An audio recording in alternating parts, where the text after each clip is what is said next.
బట్టతలతో వరి అవుతున్నారా? Don't worry. Keha skin and hair clinic లో మోస్ట్ అడ్వాన్స్డ్ FUE టెక్నాలజీతో మీ బట్టతలకి శాశ్వత పరిష్కారం.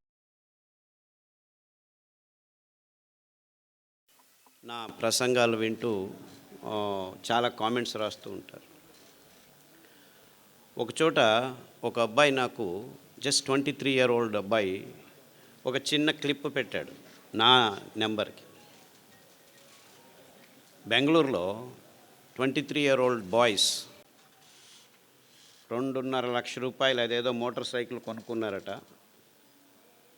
బుర్రని తిరుగుతున్నారు.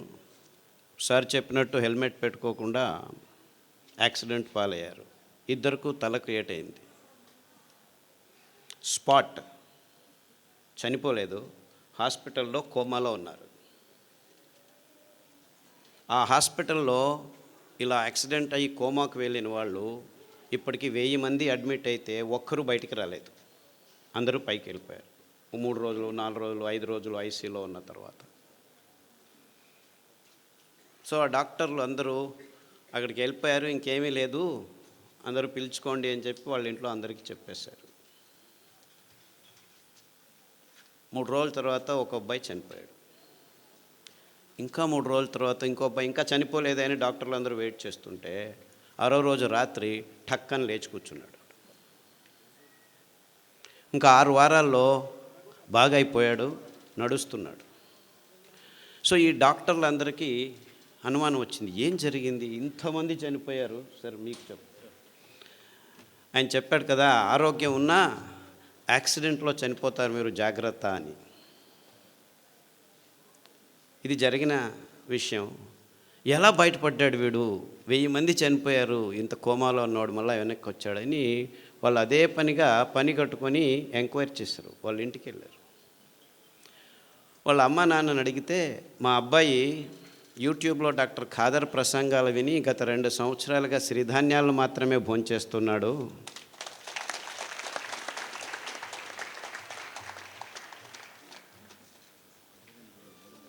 సో ఈ విషయం ఫేస్బుక్లో అబ్బాయి రాసుకున్నాడు. అంటే నేను ఆయన చెప్పిన దానికి తద్విరుద్ధంగా చెప్తున్నానని కాదు, అందరూ హెల్మెట్లు వేసుకొని ప్రయాణం చేయండి, కానీ యాక్సిడెంట్ అయినా కోమా అయినా మీరు సిరిధాన్యాలు తింటూ ఉంటే బతికి బయటపడేదానికి దారి ఉంటుంది అని మీకు ఈ ఘటనతో చెప్తున్నా.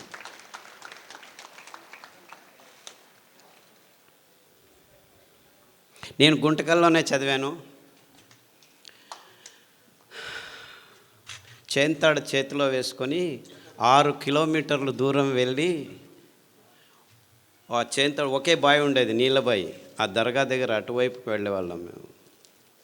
6 కిలోమీటర్లు నడిచి పొద్దున్నే 5 గంటలకు లేచి, నేను మా అక్క బుచ్చక్క అనే పేరు ఇద్దరం 6 కిలోమీటర్లు నడిస్తే వెళ్తే చేంతాడు. నేను చిన్న పిల్లోడిని, ఇంతలాగా ఉండేవాడిని, చాలా వెరీ స్మాల్ షార్ట్ ఫెలో, ఇప్పటికూ పొట్టివాడిని. ఆ చేంతాడు ఎత్తుకొని పోయేదానికే 6 కిలోమీటర్ పోయేవాడికి కింద పడిపోయేవాళ్ళం. ఆ చేంతాడు ఎంత బరువు ఉండేది, ఎందుకంటే చేంతాడు 10 అడుగులు 15 అడుగులు కాదు, 30 అడుగులు పోవాలా లోపలికి నీళ్ళు రాయిలవరంటే. సో ఇద్దరం కష్టపడి 2 బిందెలు తీసుకుని వచ్చేవాళ్ళం చేంతాడు ఇక్కడ వేసుకొని. నీళ్ళు తాగాలంటే అంత కష్టపడాలి. సో గుంతకలు వాళ్లకు నీళ్ళ అభావం గురించి ఎవరు ఏమీ చెప్పాల్సిన అవసరం లేదు. కానీ తమాషా ఏమిటంటే, ఇంకా మొత్తం ప్రపంచమంతా ఇంకా 6 నుంచి 10 సంవత్సరాల్లో నీళ్లు లేకుండా ఉండేది. తాగేదానికి నీళ్లు కూడా దొరకని పరిస్థితిని మనం ఎదుర్కోబోతున్నాం. అంతేకాదు, ఈ ఎలక్ట్రిసిటీ కూడా ఉండదు మీకు ఇంకొక 15-20 సంవత్సరాల్లో. బొగ్గు అయిపోతుంది, ఇంధనాలన్నీ అయిపోతున్నాయి, నీళ్లు లేకుండా ఉంటాయి.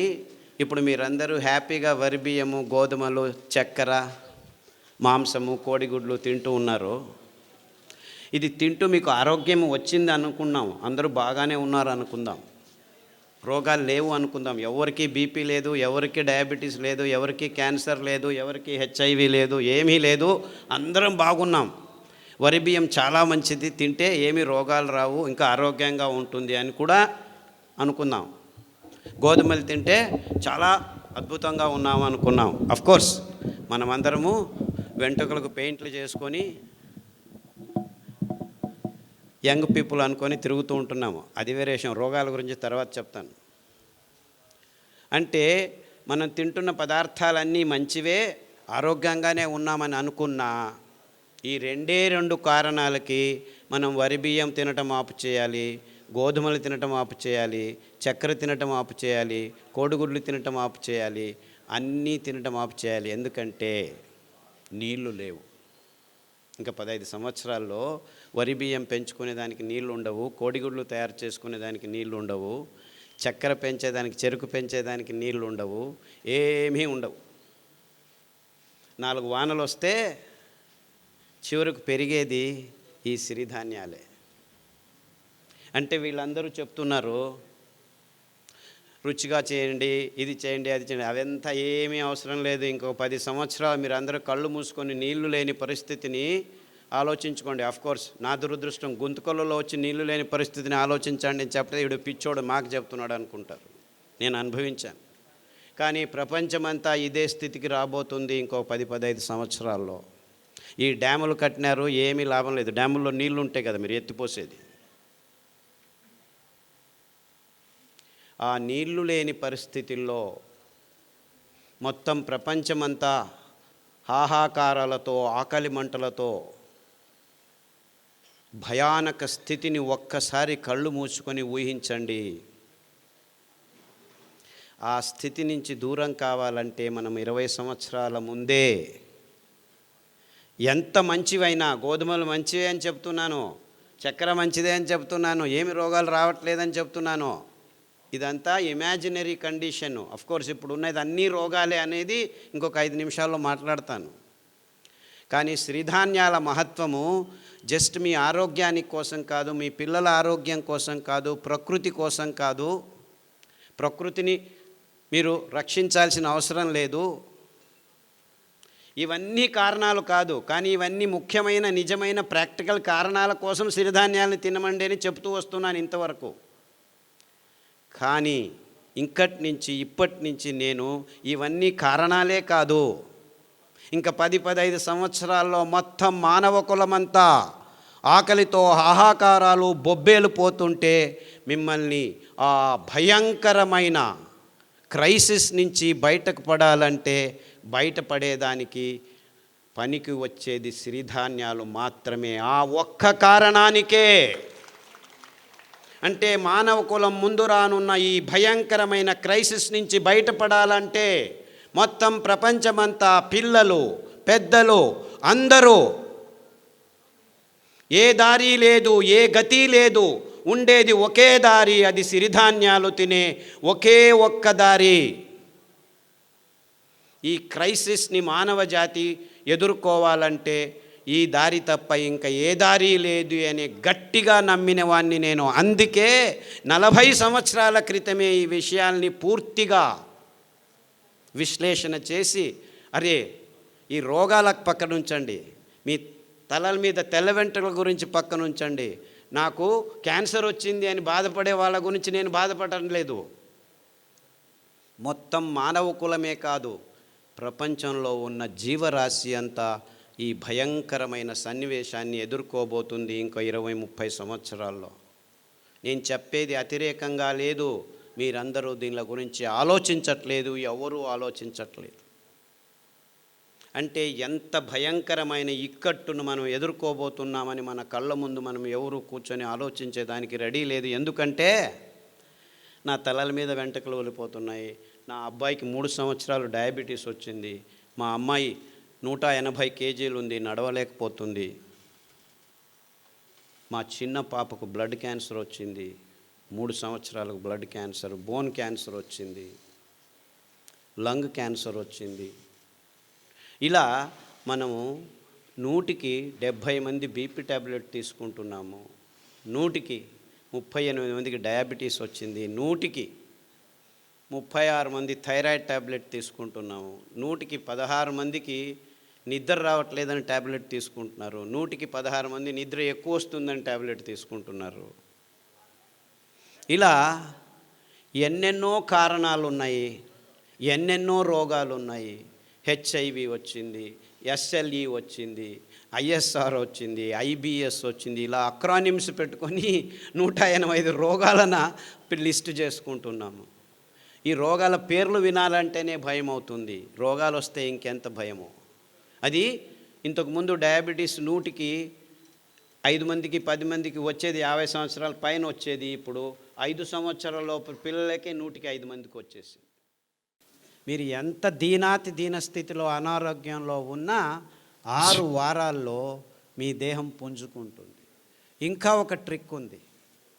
ఈ ధాన్యాలు వేల సంవత్సరాలు ప్రతి దేశంలోనూ తిన్నారు ప్రజలు.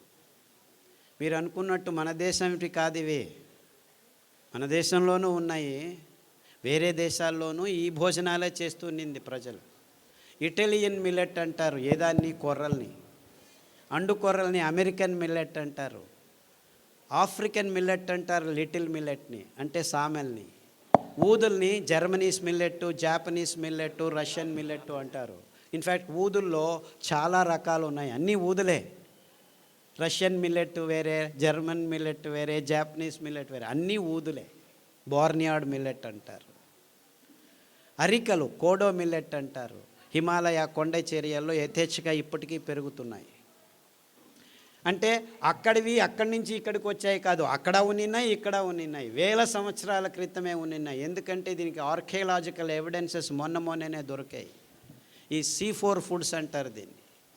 ఈ కొన్ని వేల కడాబా అనే ఒక ఆఫ్రికా దేశంలోనూ అక్కడి నుంచి ఆర్కియలాజికల్ వేల 15,000 సంవత్సరాల క్రితం వాళ్ళ ఆ పండ్ల చిగుళ్ళను గమనిస్తే C4 ఫుడ్స్, అరికలు, కొర్రలు, అండు కొర్రలు కనిపించాయి.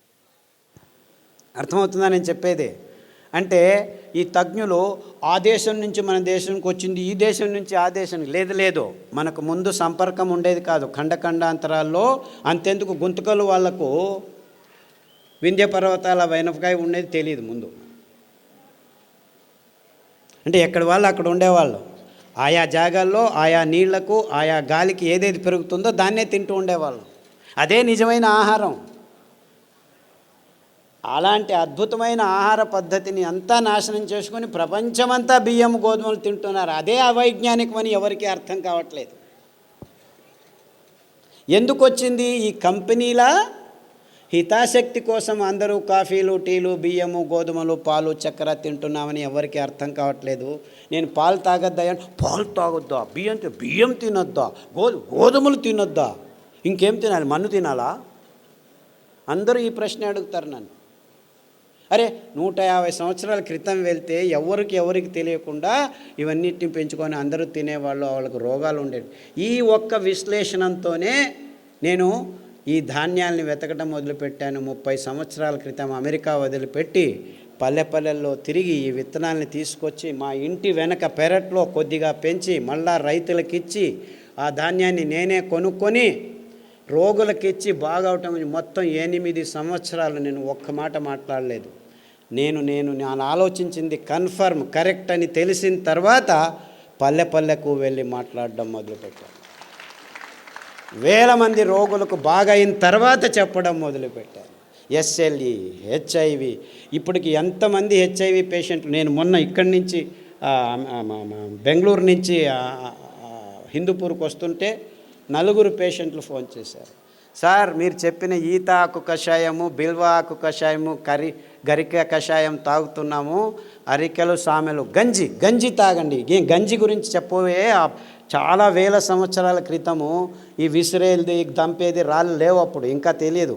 ఆ కింద పడిన ధాన్యాన్ని ఎచ్చుకొని వచ్చి నీళ్ళలో నానబెట్టి వండుకొని గంజి తాగేవాళ్ళు. గంజి తాగేదానికి కూడా టైం ఉండేది కాదు. ఇది వెరుకునేదానికి పనలేకపోతే ఆ గంజి పొద్దుటి నుంచి సాయంకాలం వరకు ఉంటే అది చద్ది గంజి, అంబలి, అందులో బ్యాక్టీరియా పెరిగేది.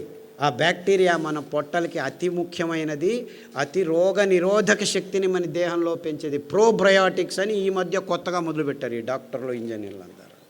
ఎప్పుడో మా తాత ముత్తాత కాలంలోనే చద్ది గంజలు తాగరా వెధవా, ఆరోగ్యంగా ఉంటామని మా అవ్వ చెప్పేది. తిప్పారెడ్డిపల్లె, ఇక్కడే తిప్పారెడ్డిపల్లె.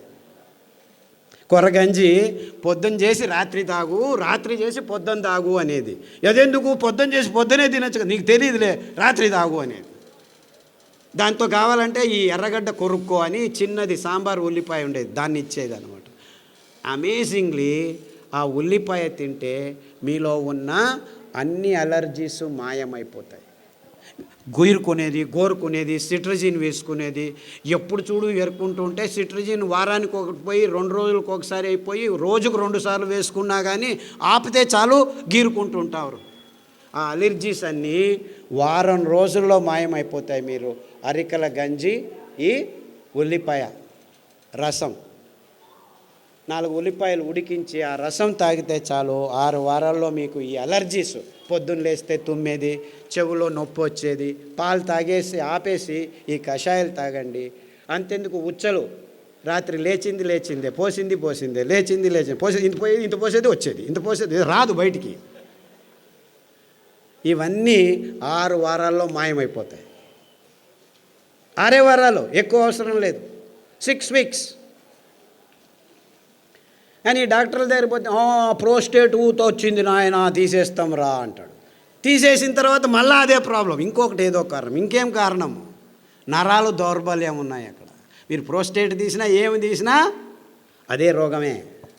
సో తీయకముందే ఇట చేయండి, హ్యాపీగా ఆ ప్రోస్టేట్ సరిగ్గా అయి కూర్చుంటుంది, ఇంతలా ఉండేది సన్నగా అయి కూర్చుంటుంది. 6 వీక్స్.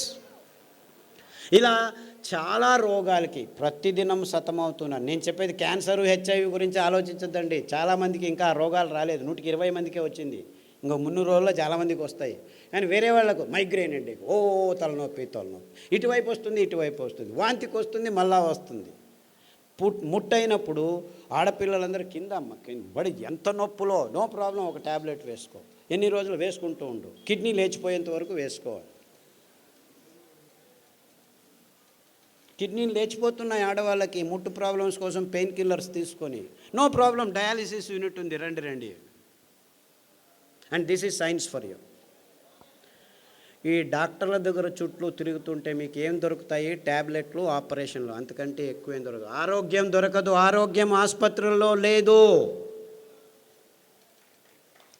వద్దులేండి, చప్పట్లొద్దు, ఆలోచించండి, అంతే చాలు. ఇంకా ఎలక్షన్లు రాబోతున్నాయి, రాజకీయ నాయకులు వస్తారు, చప్పట్లు దాచిపెట్టుకోండి.